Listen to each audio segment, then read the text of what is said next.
There's a war going on in America, and it's called Fighting for America's Teens. And unless you and I do something significant, we're going to lose an entire generation. One day, my mom, she tried to drown me in her own bathtub. Her hand was on my head, so I tried to grab her hand. A bottle of pills in my hand and scissors in the other hand and a razor blade. I wanted to die. Today, 1 in 3 girls will have been sexually abused or violated by somebody they were supposed to love or trust by age 18. I cut, I pierced, I did whatever I could to hurt myself. I became an alcoholic by the time I was 14. I just knew that I was either going to lose my daughter or find some place for her. And by the grace of God, I found the House of Hope. The Lord spoke to me in a still small voice, and He said, Sarah, I want you to start a place and call it House of Hope. 5 of her so-called friends shot her, set her on fire, and then urinated on her. This isn't the way a story should end. In a house called Hope, live little girls all grown up. In a house called Hope, there are times we don't think we can cope. And sometimes we want to run away, but you know. Once we get in the building, just how unique it is and how it has everything that we need for a house of hope under one roof. We've looked at a lot of different properties, but I can tell you we've never found one that exactly meets all our needs like this one does right here.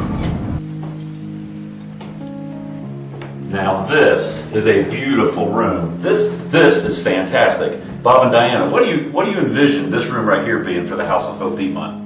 Well, we envision this as being our reception area. This is a place where parents will walk in and they will feel comfortable here, they'll feel welcome. Be a place where their parents can come and visit their children after they've been here for a while, and a gathering room. The scenery that you can see from this room, just alone, don't you think this is going to be a place that just kind of tranquil? I mean, families are really going to be able to come together in a location like this. It is a very peaceful location, and it's actually why this building was built here, just for the serenity of the surroundings. Well, let's go take a look at this office right here and check this out next. Well, Mike, we envision this room as being an office for our executive director, who would answer our telephones, greet our parents, and also help us file the proper paperwork for a child to be admitted into our program. Wonderful, man.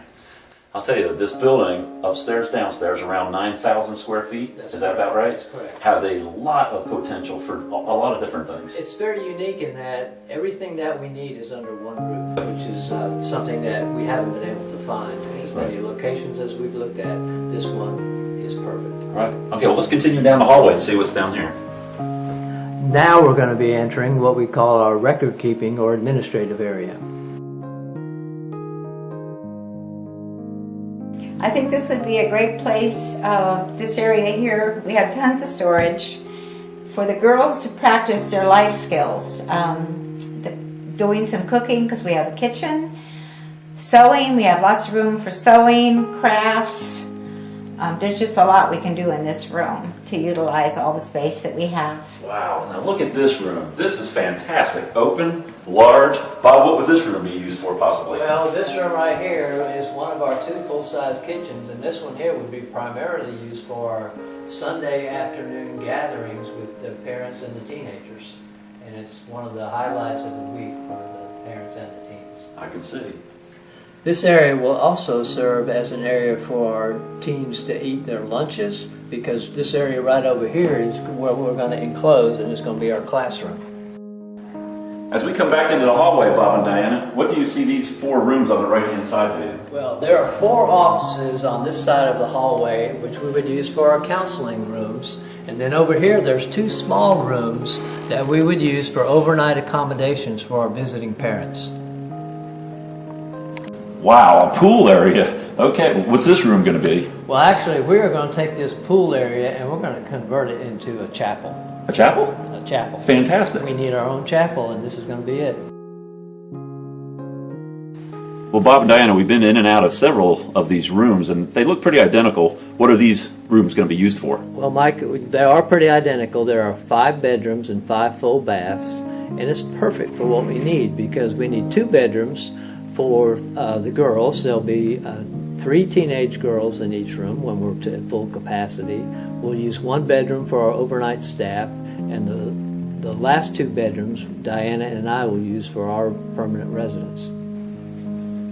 Well, Bob, it looks like we have another kitchen area right here. What exactly would this spot be used for? Well, Mike, this area down here in the basement, this is the second full kitchen in this facility, and this is the area that Diana and I would use for our residents. This full kitchen, and then of course this huge, large living area right here adjacent to it would be where we would reside. Right, and that's a part, Bob, I don't think that the folks listening to this or watching this video, we haven't addressed that really. You and Diana will be full-time in resident. That's correct. We will actually live here with these teenagers. Right, that's what you're going to be doing and caring for them full-time. This is the space that we will occupy. Right. Ladies and gentlemen, the President of the United States. The philosophy and example of House of Hope, which receives no government funds, needs to be shared across our nation. Those who want to help disturbed teenagers should be able to know that there is a way, and that way works. Because this institution takes no government aid of any kind, it is free to deal with the soul as well as the body of its clients. House of Hope in Orlando is already a model outreach program. Its goal is to reconcile teenagers with their families, and its successes are accomplished through education, pastoral and professional Christian counseling, and guidance for runaways, throwaways, and abused teenagers. I challenge citizens in major cities in every state to look to the House of Hope as a model for similar homes for hurting teenagers across the nation. Train people across America who have a passion and a heart for helping this generation. Friends, thank you very much for taking a few moments and watching this DVD put together by the House of Hope Piedmont. We are so excited about the future and the ministry of the House of Hope Piedmont. Bob, right now, what is the next step? What is it that we need our viewers here to know about the House of Hope Piedmont going forward? Well, thanks, Mike. Let me reemphasize first the opportunity we have here. This building was built in 1993 by a retired Christian doctor who dedicated it to the Lord. He is offering this facility to us at over $100,000 under its tax value at 0% interest. That's why we feel that God has led us to this location for House of Hope Piedmont. Bob, again, what is it now, though, specifically, that we need people to do to be able to make the reality of House of Hope Piedmont come true?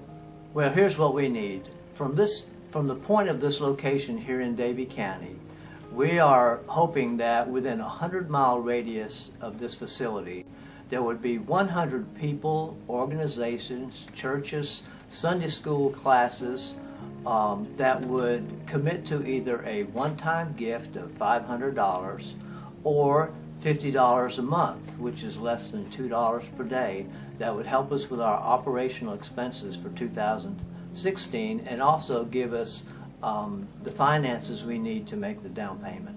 Right. For less than a cup of coffee per day, you could help the House of Hope Piedmont make this ministry a reality in this area. And folks, it's needed. There are young boys and girls that need a residence such as this and the counseling that would be offered here at the House of Hope Piedmont. Bob, anything else you want to say in closing? I would just like to say that our foundational verse is Malachi 4:6. He will turn the hearts of the fathers to their children and the hearts of the children to their fathers. And that is our plea, is for you to help us to do that. Thank you, Bob. And Bob and Diana have had this dream in their hearts, and it's been placed there by God, and we know we want to see this become a reality. We need your help.